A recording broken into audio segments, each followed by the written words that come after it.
time pass रे time pass रे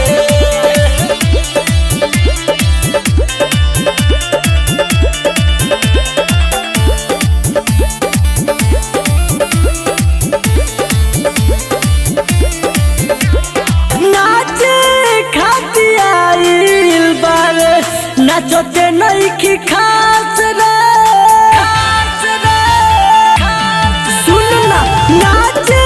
खाती आइल बारे नाचते नहीं की खास रे नाचे खाती आइल बारे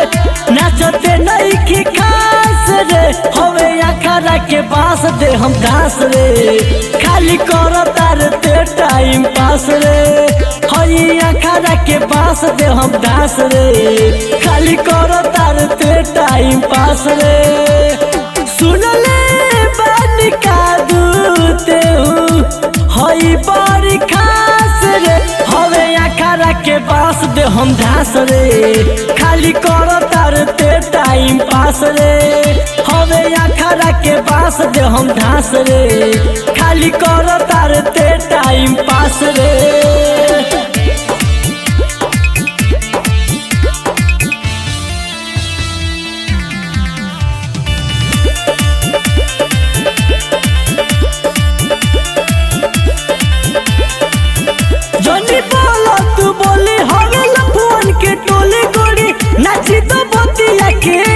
कमर हिलावा अपन ढोरी देखावा ना तो ले जाई तहारा के टांग के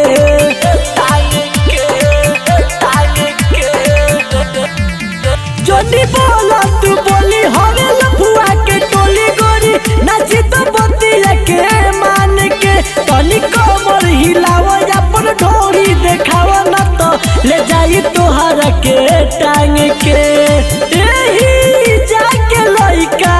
सब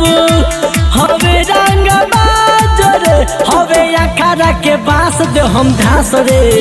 खाली कर तार ते टाइम पास रे हई अखाड़ा के बास दे हम घास रे खाली कर तार ते टाइम पास रे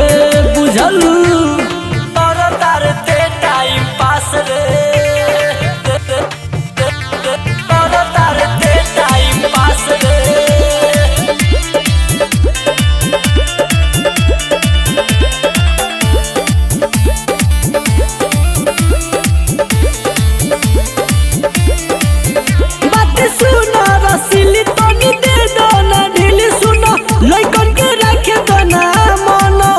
अपना हाथवा में ले लो चाहे मुहवा में धल जान सबे हरे धन हो धन हो धन हो बात सुना रसीली तनी दे दो ना ढीली सुना लइकन के रखे दो ना मन हो अपना हाथवा में ले लो चाहे मुहवा में धल जान सबे हरे धन हो विकास हवे बदमाश रे हवे अखाड़ा के बास दे हम घास रे खाली कर तार ते टाइम पास रे